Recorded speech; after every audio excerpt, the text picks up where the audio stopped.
में क्या अंतर है, दोनों में समझना ध्यान से। किसी फसल का जंगली प्रारूप वह जंगली प्रजाति होती है जिससे उस फसल की सीधी उत्पत्ति हुई हो। समझ में आ गई बात?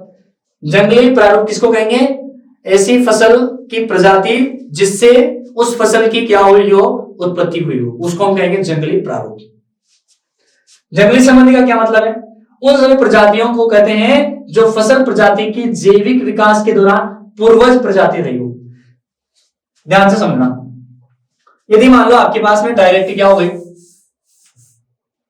यदि कोई जंगली प्रजाति है, क्या है, कोई जंगली प्रजाति है ना। अब उस जंगली प्रजाति से डायरेक्ट क्या हो गई, हमारे पास में उन्नत किस्म प्राप्त हो गई, तो इसको तो हम कहेंगे जंगली प्रारूप। यदि जंगली प्रजाति से हमने ए नाम की कोई किस्म प्राप्त की, फिर इससे बी नाम की कोई किस्म प्राप्त की, फिर इससे सी नाम की कोई किस्म प्राप्त की, और फिर जाके हमारे पास में नई वाली किस्म की वैरायटी आई या नई किस्म आई, तो इसके बीच वाली जो किस्म है ना, इनको हम कहेंगे जंगली संबंधी। इनको हम क्या कहेंगे? जंगली संबंधी। आगे बात समझ में या नहीं आई? आ गई? बिल्कुल। चलो आगे बढ़ते हैं।